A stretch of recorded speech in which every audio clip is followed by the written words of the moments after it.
Killzone 2 achieved what many thought was impossible on the PS3 and set the bar incredibly high for first-person shooters on console. It delivered an immersive and intense experience that to this day remains impressive. The sequel then had some mighty big boots to fill. While developer Guerilla Games could probably just have served up more of the same, and most people would have been happy with that, they instead decided to be equally ambitious with the next entry. They not only attempted to fix all of the problems with the previous game, but additionally they added in heaps of new features. This was in spite of the fact that the studio was already starting to feel burnt out on the franchise by this point. Killzone 3 has larger, more diverse levels, a co-op mode, motion controls, and 3D support. It's a stronger cinematic experience too, with a bigger focus on narrative and characters. This is a significantly bigger game in every way. The question is though, did they succeed? Is Killzone 3 superior to Killzone 2, or is it just more of the same with a few extra bells and whistles? In my opinion, it's without question a better game. It improves on almost everything that made Killzone 2 great, while also being more enjoyable to play. To explain how Guerilla Games were able to achieve this, I want to take a look at its development, the various ways it builds on its predecessor, and how well it holds up today. It celebrated its 10-year anniversary in 2021, and I think it's high time we take a thorough look back to appreciate one of, if not the most technically impressive games on the PS3.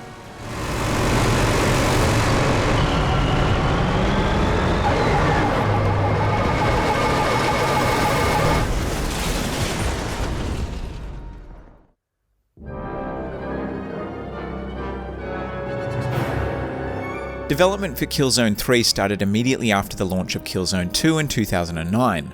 Despite spending less than half the time it took to build Killzone 2, what Guerilla Games achieved here is remarkable, even by their standards.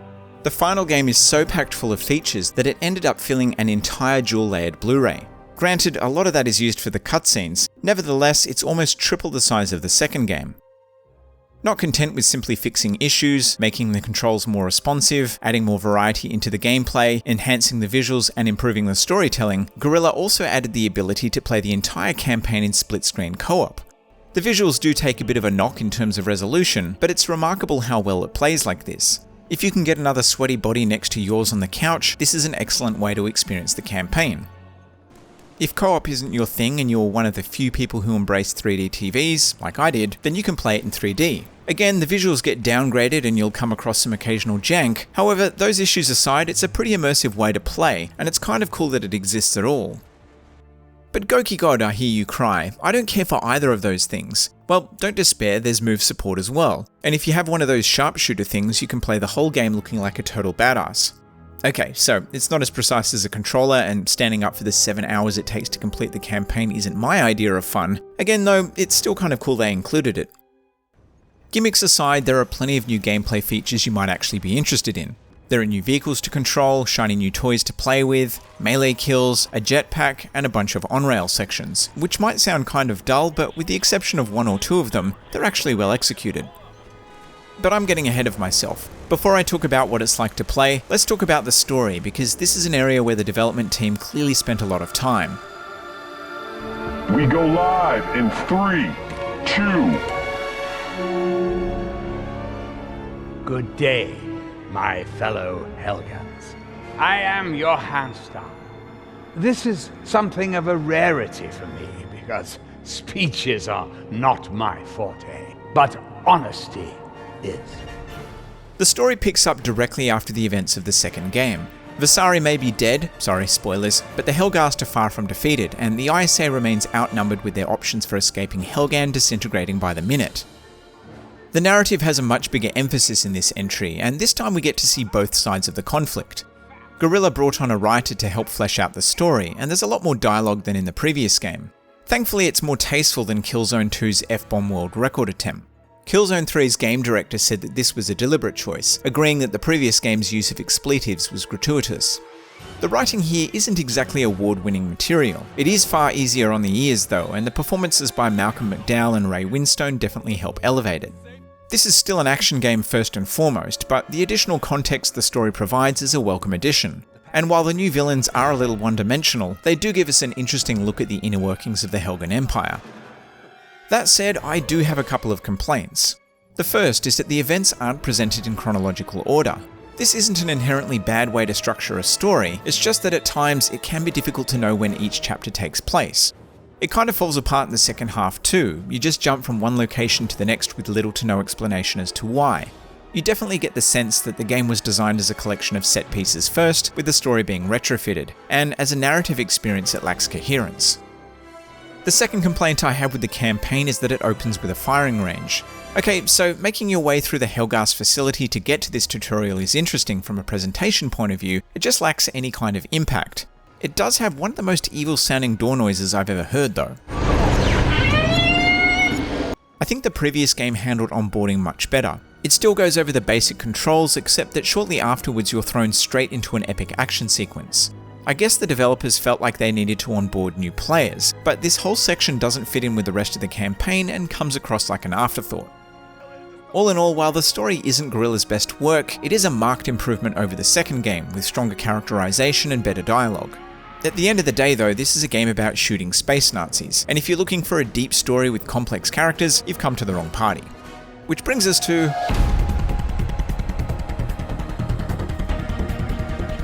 One of the biggest changes to the combat in Killzone 3 is easily the controls. Killzone 2 has some of the heaviest controls I've ever experienced in a game. From an immersive standpoint, they're fantastic. They convey a tangible sense of weight that really ties you to the world in a way few other games do. The problem with this approach is that it prevents you from being able to move quickly or precisely. The other problem with the second game's controls was the huge amount of input lag.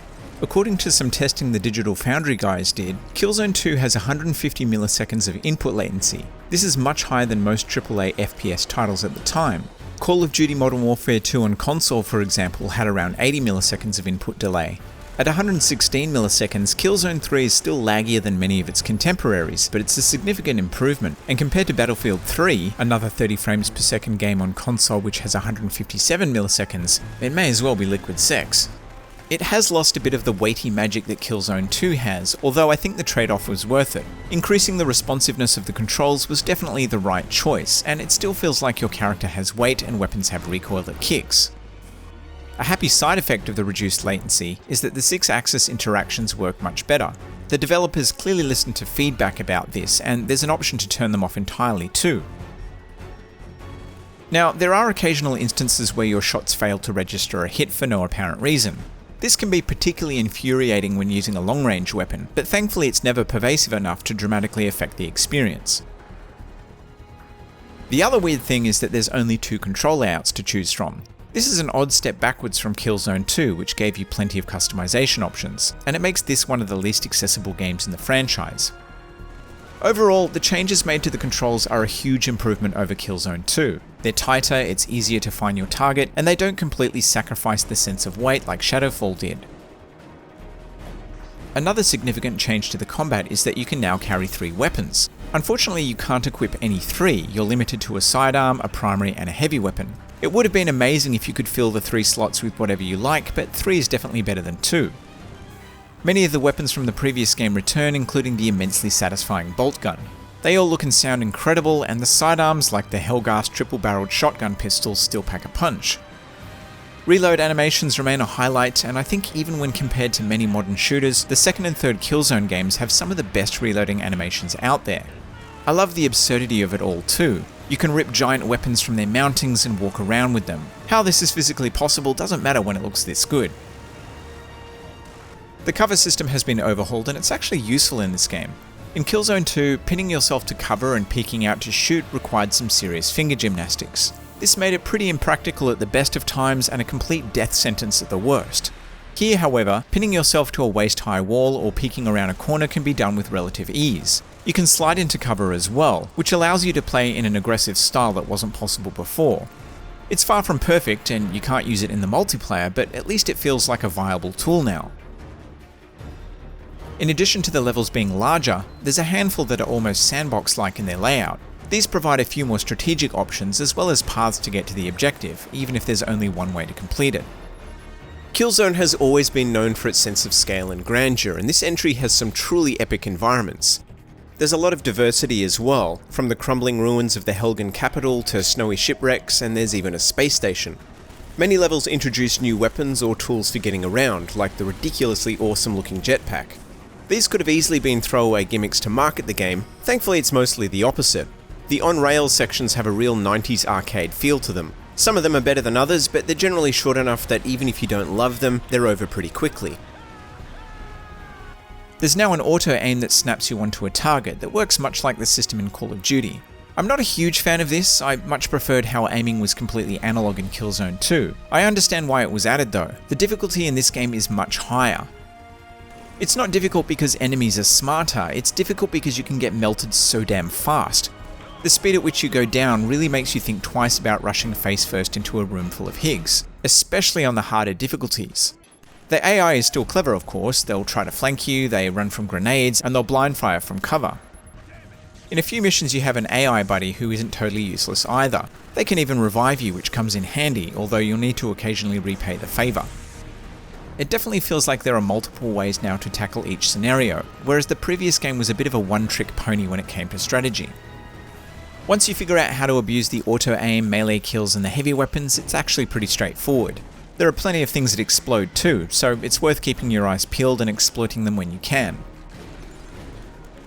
On the whole, I think this is the best game in the franchise in terms of gameplay. Sure, the controls are not as precise as Shadowfall, but they're nowhere near as heavy as Killzone 2. It strikes the perfect balance between weightiness and tightness, and the level design and combat are more accessible than Killzone 2, without losing that signature Killzone feel. Despite some pacing issues, the campaign is also very solid. The story isn't going to floor you with its writing or leave you pondering any deeper themes. It is, however, entertaining from beginning to end. Well, except for that opening tutorial. Multiplayer is dead. The servers were shut down in 2018, which is a real loss because Killzone's multiplayer offered a truly unique experience. Killzone 3's multiplayer was split into 3 different modes, although Warzone, yes, Killzone did it first, was actually a collection of game types such as Domination and Search and Destroy. Warzone would cycle through the collection of game types without going back to the lobby, presenting them as a single seamless match. This was very forward-thinking for the time, and I'm surprised that it hasn't been more widely copied since. It had a robust set of features too. There were classes, custom loadouts, skills, and a progression system that unlocked new customization options. I vaguely recall playing it back in 2013, and just like Killzone 2, it was extremely sweaty. You can still play it offline against the AI in Bot Zone, which isn't a complete waste of time, it's just not as much fun as playing against real people, if you ask me anyway.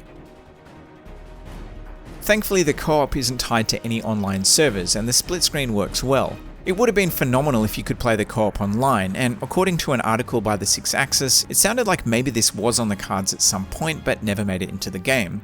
Hopefully, the PS1 community will resurrect the servers like they did for Killzone 2. Did you know that was a thing? Yeah, it's possible to play Killzone 2 multiplayer online by connecting your PS3 to the PS1 servers. Anyway, I digress. As of making this video, Killzone 3 is currently a completely offline experience.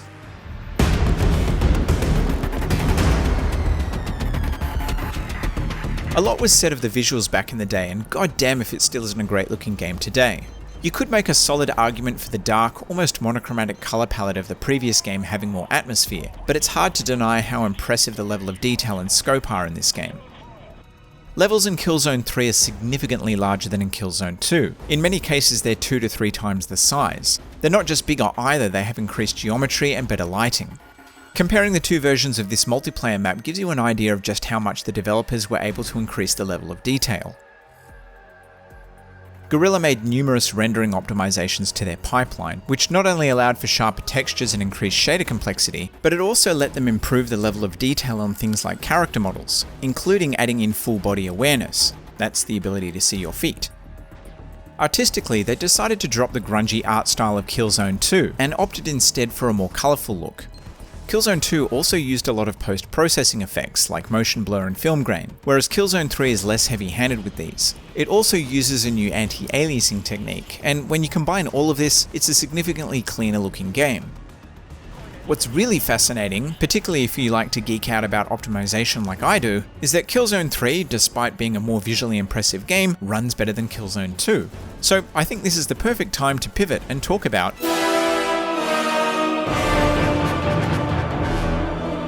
the big problem with the second game from a performance point of view was the frequent dips in the frame rate. Both Killzone 2 and 3 target 30 frames per second. However, Killzone 3 manages to hit this pretty consistently. It still has occasional dips, although they're never as severe or as frequent as they are in Killzone 2. Loading screens have basically been eliminated as well, at least visually. They're still there, but they've been hidden behind cutscenes. There are fewer loading hitches during gameplay too, so from a cinematic point of view, Killzone 3's presentation is almost completely seamless, much like what Naughty Dog achieved with the Uncharted games. Guerilla's managing director was quoted as saying that Killzone 3 uses close to 100% of the PS3's power. Normally I'd dismiss this as marketing BS, but in this case, I'm inclined to agree. There are a few games on the PS3 that look this good while running this well. Your choices for playing it in 2022 are unfortunately kind of limited. The PS3 version, which you've been watching, is undoubtedly the easiest, provided you have a PS3 of course. Copies of the game are absurdly cheap and easy to find. You can even find new copies for next to nothing. If you have a decent rig, you can emulate it. This provides a couple of benefits, like higher resolutions, improved performance, and mouse and keyboard support. Finally, there's PlayStation Now. I haven't personally tried this, but given that it's a streaming service, it's likely to add in additional latency, and this would have a pretty negative impact on playability. Still, it's an option.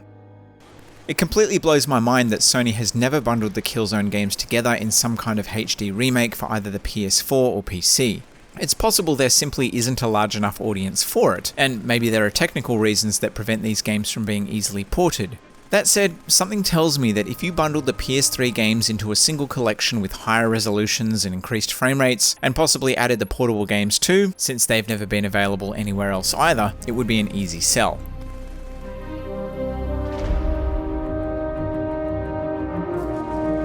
If you enjoyed Killzone 2, then it's a pretty safe bet that you'll like this just as much. It's not simply more of the same though, it refines just about everything while at the same time it pushes the boundaries of what was possible on the PS3.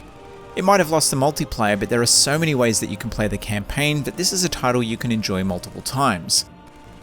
From a historical standpoint, it's a fascinating example of the peak of game development on the platform.